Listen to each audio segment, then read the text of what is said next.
Hello, family. My name is James Trice, and I'm the creator of a podcast called YANA, or You Are Not Alone. You Are Not Alone is a podcast for Black men. It is more than just a podcast. It's a lifeline and a brotherhood.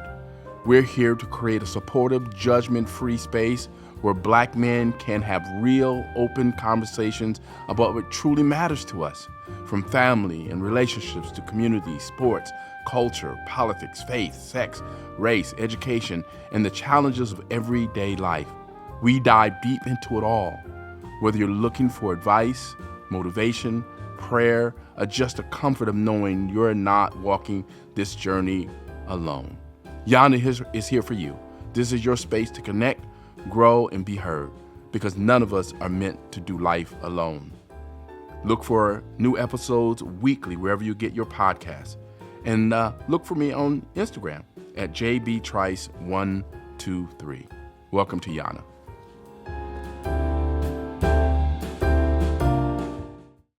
Grace and peace, everyone. Thank you for joining this new episode of YANA, You Are Not Alone.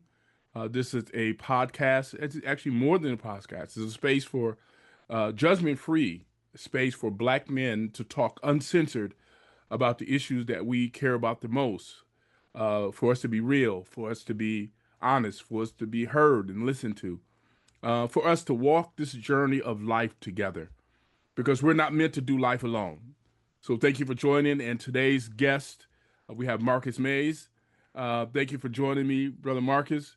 So please, as we begin, introduce yourself and tell our listeners what you want them to know about you, and we get right into it.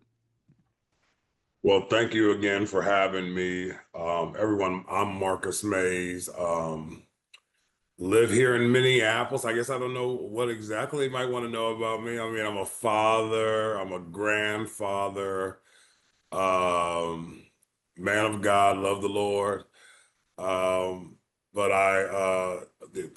I'm a marketing guy right now, is what I do for a living. I market for a telecommunications company here in Twin Cities.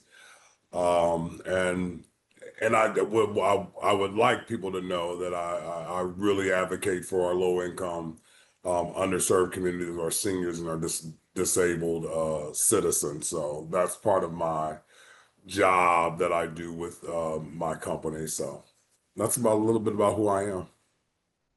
So that's interesting. Tell me more about that. When you say you advocate for, or you there to support low Yeah. income and then elderly, how do you do that? How does that work? So in my role, I have the opportunity to sort of come up with ideas and concepts that will really help our seniors and our disabled that are in our public housing spaces. Like I'll just use the example that people may have seen on the news or in the paper where we signed contracts with Minneapolis Public Housing and St. Paul Public Housing to have modems installed or to create a internet access and give it 100% internet access at every one of their high-rise buildings in the Twin Cities. And so I was one of the author. Was the author of this whole little situation that happened, and so I just believe that part of my mandate is still to the Bible tells us that we're supposed to be taking care of our poor, and we're supposed to be taking care of the motherless and our elderly, and so in a corporate space, God has just allowed me to be able to use this job to do that in a different kind of way by providing low cost internet access across the board of Twin Cities to all of our elderly and seniors so that they can take advantage of not having to pay some high money for cable because they can stream and teaching them all that kind of stuff. So, Well, that's wonderful, man. Have you yeah. seen, what have you seen, the effects of that? How have you seen now seniors begin to uh, move out and connect more with the outside world, and be able to stream movies and things that they like? What testimonies have you heard from people learning and getting access to the rest of the world? How the rest of the world has access? Yeah, I mean, the testimony that I've installed, so we have about 48 buildings that I'm going to be doing. I think I've done 22 of the Wow. buildings now that I've already got installed and will continue installing. And so, you hear residents talk about how much money they're able to save. Some people were paying a lot of money because we're baby boomers, and there a lot of them are baby Yeah. boomers, and they were born in the cable age, and so they only know cable, and that's the only. And so we've seen a lot of people taking advantage of that, and we've partnered with Health, a company called Healthy Med, that has a way to electronically sort of help with pill adherence, virtual doctor visits, just bring down some of those costs that the people are getting with running to the emergency room every single time they feel something. They have this Right. program gives them a television with a camera, and they can Wow. just easily go online and do a doctor visit over online. So this is just the beginning of my sort of I call it ecosystem that I'm going to build around the internet and the access to the internet for our seniors to try to bring just a better quality of life. Just, a lot of them they didn't have internet because they didn't have a smart TV and they didn't know how to connect it. So they just sit in their apartment by themselves. And, the beginning of this conversation, you stated what your mission was or what the name of your of this podcast is, and that nobody should be alone. And Yes. this is giving them an opportunity to get some free entertainment. They just have to pay a minimal cost for the internet services, and then teaching them how to navigate through that. It's Wow. changing lives and changing the way that they feel about and the quality of life. I'll say it that way for our seniors and That's our beautiful. just yeah. And that's beautiful. So my next question, what are you most passionate about? What brings you joy and satisfaction? It's helping people. I've always been, some people call it, I mean, one of my little taglines is church boy for life. I've been a church boy my whole life. And so, just being around, bishops and just people of God who's shown you how helping people and the satisfaction that you can get from seeing somebody else be blessed by something that you bring to the table, something that you share with them that they didn't know about, a resource that you may Hmm. bring, Hmm. and then to see them be able to flourish. I think in every capacity. It could be youth, it could be to the elderly. My passion really has always been helping people Okay. in any capacity, and so I just do it in a variety of different ways. But Hmm. I I don't think that a life is worth living or is well lived if you didn't help your fellow man. So. Yeah. Yeah. I agree with that 100%. What are you most concerned about right now? I think I'm concerned a lot about our seniors with what's going on with the administration and the cuts that they're making to Medicaid and some of the programs, some of the safety net programs that are out there for our seniors and our disabled and even our children. Some of some of our children that need help. And so I think sometimes I mean, if I was going to be concerned about that a lot, I mean, I pray and I just believe the Lord takes care of his, but I still am looking just at the way the world is moving around and the way that the the meanness that seems to be on the rise in the world. I don't know if that makes sense, but it seems Yeah. like the world is becoming just a little bit more colder.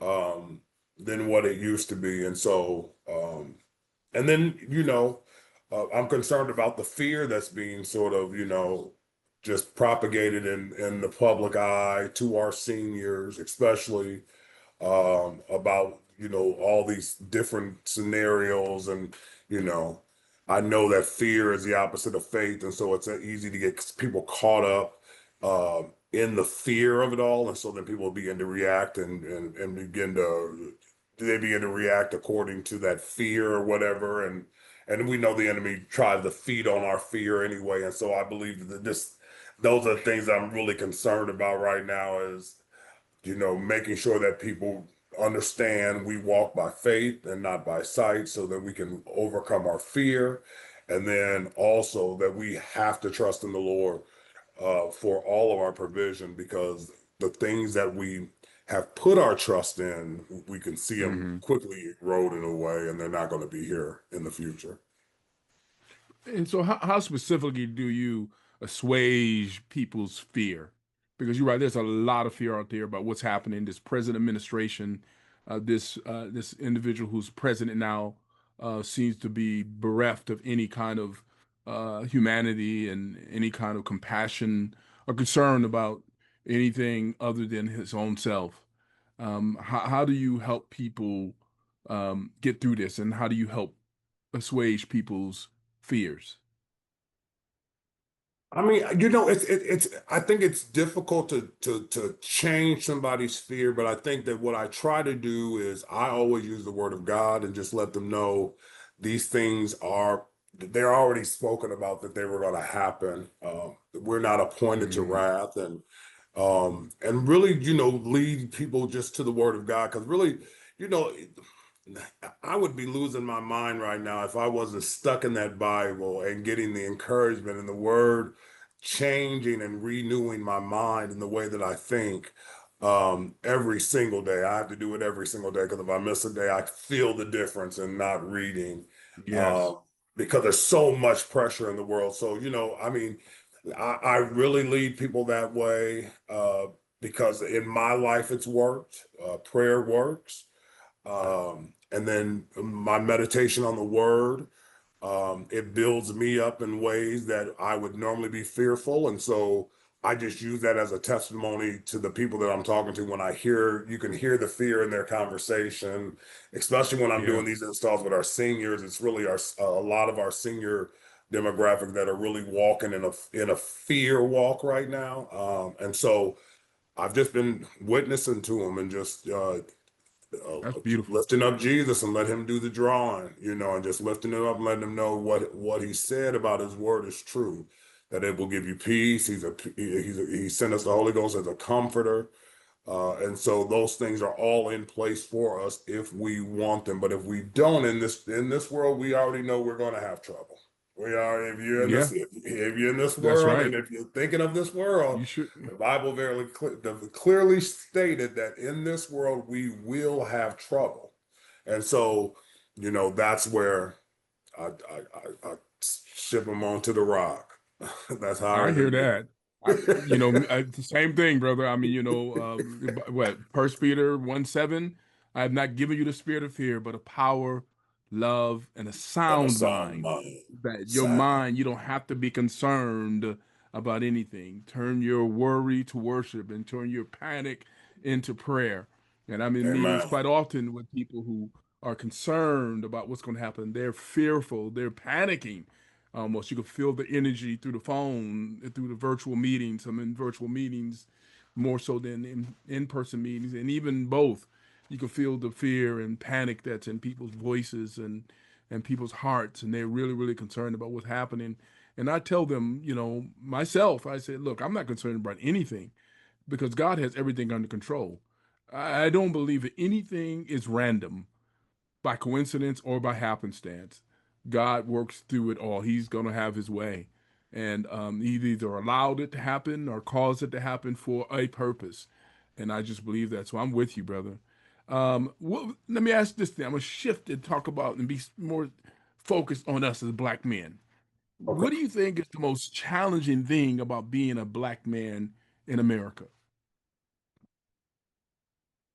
I mean, and this is just my own personal, just my Yes. own personal observation. So I don't know any numbers or anything like that to say it's right. But I think, the biggest challenge in America with African American men or black men is I think that they feel that we're a threat in Mm, conversation. If your conversation is a little bit debated, then oh, I thought you look like you were just mad, instead of everybody else was just having a conversation. But we're so upset, like we were trying to fight it just because we're having a disagreement with people. And I think that when I say it, it happens in corporate America, but I now understand what that felt like probably for our older generation in the 60s and 70s when people were really using that as sort of the banner of, oh, I'm scared, oh, I'm so scared, banner.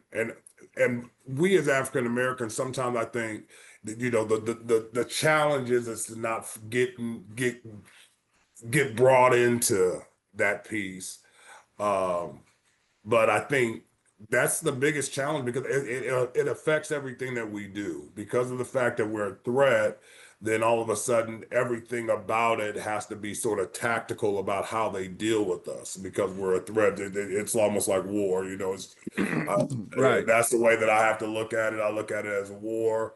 And then if I see a threat, then I'm going to try to mitigate that threat by putting different stumbling blocks in the way, creating opportunity for them to do something, and then it'll be over exaggerated. They'll be affected more by it than others, and so I think that that's still the biggest challenge that's going on. I don't think it's ever really changed. I think it's changed faces and it's changed tactics, but that piece of racism and really it all stems from racism.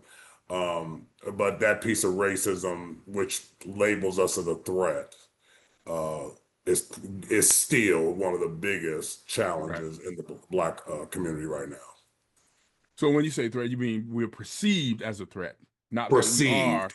The No, perception is that we're we're a threat, seen. Yeah, the right? perception Right. is everything that we do. We're animated. We talk with our hands. Right. We Hmm. if we're really into something, we get a little louder. We just Right. most of us are singers, so we all can bellow out a word. But that is all perceived as threats, and versus it being just a part of who we are, Yes. and that we're just expressive, and we're expressing ourselves in different ways. We're not allowed to express ourselves in any other way but a very calm, cool, demure way, or it's instantly you were so mad that it just seemed like you were out of control, and it's like I was having a conversation. I'm not even mad, so. Right. I see it in the business side. I see it on the person, on just on the uh, everyday life. Um, and I think that it's been something that I didn't want to really come to grips with because I grew up in the Quad Cities, and so me and you grew up in the Quad. I didn't see racism like that growing up because we all grew up around by the time I came around, I'll say in the 70s growing up, going to school in the 80s, it was everybody mixed in together. So we're still all friends to this day. We graduated high Right. school together. We are 51 years old and we're still cool. I didn't see it until I came to Minneapolis. Wow. And I so mean, I see yeah, it in the Quad Cities. Yeah, I see it in did the you? Quad Cities. Oh yeah, man. I remember we were in a car accident. We was in a car riding with my mom, and she was I don't know where we were going. We are in East Moline, and this car hit us. Just ran the stoplight and hit us. We're all kids. We're in the back seat of the car. We get hit, and this is a story mom tell me that um, they blamed her for the accident. It was a white man who was drunk, blamed her, ended up trying to sue her, right? And said it was our fault that the accident happened when he ran the stoplight, and and got out of the car calling us all kinds of names and things like that, the N words and all that. And I saw this as a kid, even growing up, and I went to Grant School, elementary school, and this messed my education up for a long time when I was in school, man. And I wasn't very good at math, but I've determined I was in third grade. This is third grade. And I was determined that I was going to be better, right? And I said, I'm going to apply myself. So I stayed up all night working on this math issue, this math problem or this math homework I had all night working on this thing. And my mom working with me, and I'm trying to get it down, and then I bring the work in to my teacher. I'm proud of it. I'm proud of what I did. And this teacher looked at me and he threw it in the trash. And he said, I don't believe you did this. I believe that you cheated. You didn't do this. Somebody did this for you. Like tore up my work and threw it in the trash. Like Mm. and told me I wasn't smart enough to get this done. This is a white teacher who said this to me, and I'm in the third grade. And I'm like, Wow. wow. And it messed me up for a long time. But to your point, I mean, we're perceived as a threat. I mean, what do police officers say as their justification for killing a black man? What word, what phrase do they use? I was afraid for my life, right? I was afraid, and because the perception is so pervasive that when they go in front of a jury, particularly if it's an all-white jury, they believe the same thing. They're gonna say, "Well, I can see how he could be afraid for his life. This is a black man. He's a threat, and so yeah, he was justified, even if we didn't have a weapon, right? Even if how do you? I mean, how do you see Timur Rice as a threat? How do you see uh, Right. right? How do you see Philando Castile as a threat? Who said, "Here, I got my gun is right here. Let me show you what's up," and boom, boom, boom, boom, boom. But the argument is, I was afraid for my life, and they kill us, right? Because the perception of us is so pervasive in America, and it still exists, right? Like you said, going on jobs or whatever else. So it happens. Let me ask you just a follow up question. What do you think is the solution though? What do you think is the solution to this issue of us being perceived as a threat as black men? You know, I think it's so embedded in the American culture that I don't know if there's just a one-all solution that really can happen, but time. Mm. And the reason why I say that is I was talking to somebody the other day and they were like, Marcus, do you know that when you were born, America was 90% white and that right now we're at 53% white and it'll be in the next 2 or 3 years, it's going to finally be 50-50. And so I think time is going to have to do it because I think that, there's something, and I don't know what it is about the African American man, that black man, and it's really the African American man, that he became so hated.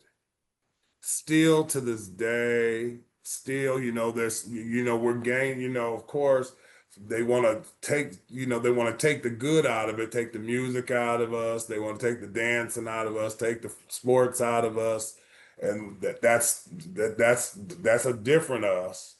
But then you're still this, and so I think it's just gonna still take the time, and I think that that's why we're seeing Trump in the way that he's doing this immigration stuff and why he's trying to mass deport people in and but he wants to bring white people in on immigration.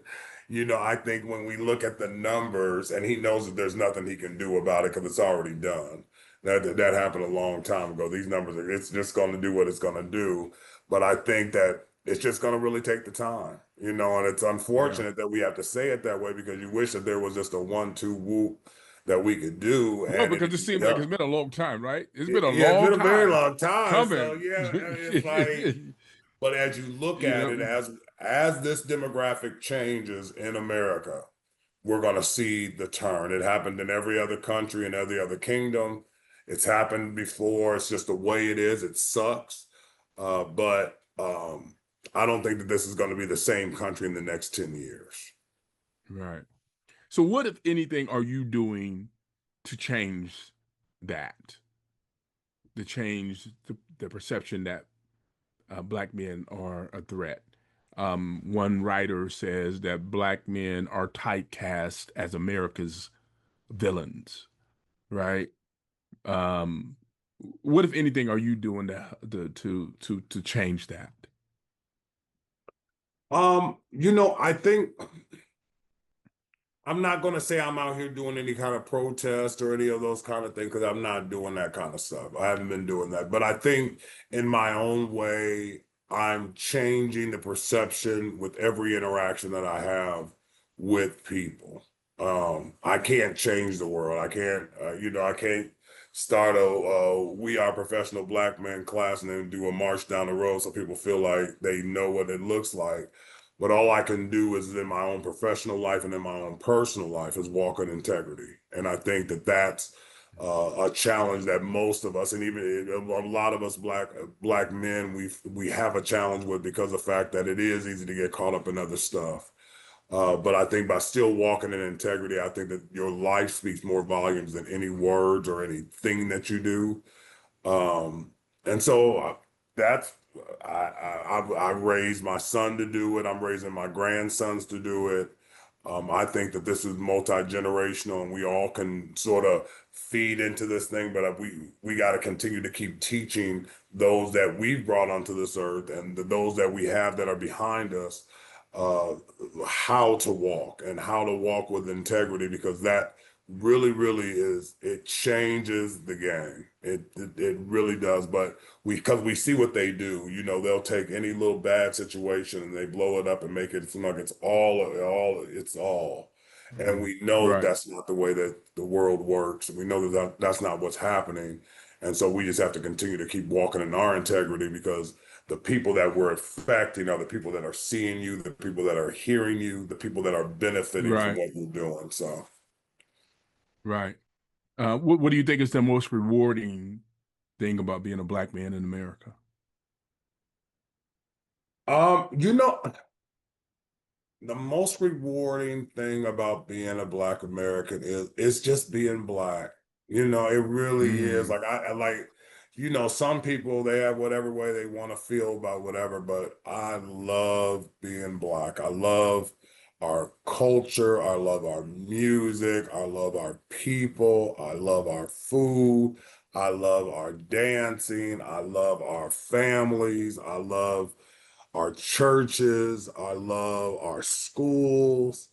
I love every small business. I mean, I just, when you really break it on down, being Black is more than just a color. Being Black is really a lifestyle. It's a lifestyle that has so many different complex parts going on at the same time, but that all feed into the culture.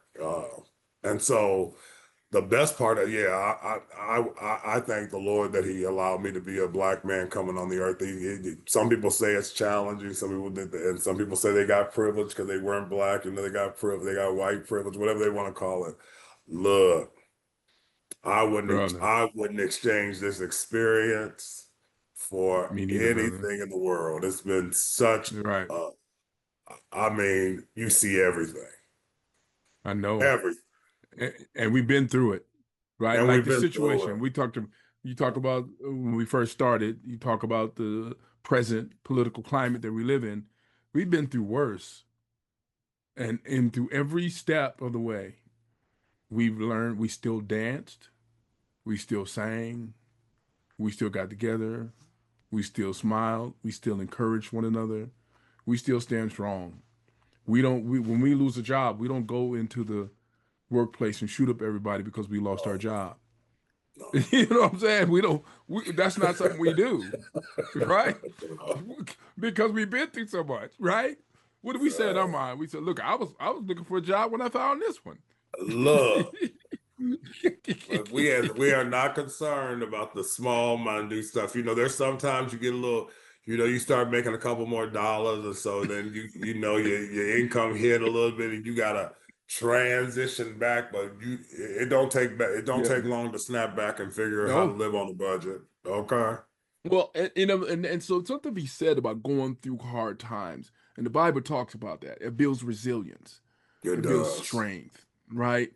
And because we've been through so much, there's an African proverb I like to say, and I say it here again. Um, it says, "They thought they buried us, but they didn't realize we were seeds." You follow what I'm saying? They thought they buried us, but they didn't realize we were seeds. We're going to continue to grow. We're going to continue to progress. We're going to continue to move forward because I believe that God is on our side, right? I believe that God has us in the palm of His hands.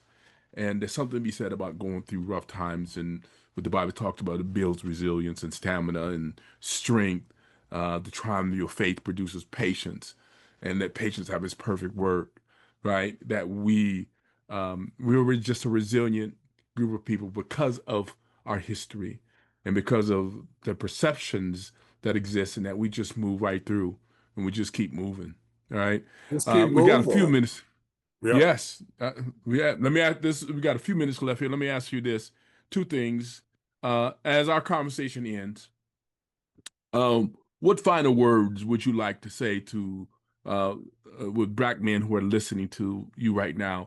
And then, what is a favorite book or song or a quote or whatever that has encouraged you and inspired you? Mm, those some good ending questions. Make me think a little bit. Okay, so the first one is, what inspiring words would I like to say to black men? Keep going and keep your head up. I promise you, it won't always be like this. It will not always be like this. Um, and I want to encourage them, encourage our black men to do what we're doing, which is have conversations with other black men. I mean, we've siloed ourselves, and I'm guilty of it my own self, of siloing ourselves. But sometimes these kind of conversations really just, you getting the words out of your mouth and getting the words off of your heart, or some of is healing Yes. enough by itself. So I really encourage us to continue to keep, you know, barbershop conversations, the backyard and the garage kind of conversations around That's right. the grill conversations, the basketball court conversations, the flag football conversations, all the stuff that we love to do, make sure that you just add that piece of conversation and find somebody that you feel vulnerable enough to have conversations with, that you can at least be open with. I think, the world is profiting off of mental health, but I think people have mental health because they don't have anybody to talk to. The Bible told us that we were overcomers by the words of our testimonies. And so most of us Mhm. don't testify anymore. And so we end up dealing with a little mental health in my own, Wow. that's my own way out. But then, I mean, I think really, and I have to be honest, and it's going to seem like it's cliche, but my favorite book is the Bible. And I'm going to be honest, I've read so many other self-help books. I've read so many books about how to become and how to be and how to grow and how to transform and how to. Well, everyone, I want to thank you so much for tuning in for this episode of Yana, You Are Not Alone. I want to thank my brother Marcus Mays for joining us today and for his powerful words. Until next time, brothers, I look forward to seeing you in space. Remember that you don't walk this life's journey alone, because we're not meant to do life alone. See you next time on the next episode of Yana, You Are Not Alone. Grace and peace, everyone. YANA is here for you. This is your space to connect, grow, and be heard, because none of us are meant to do life alone.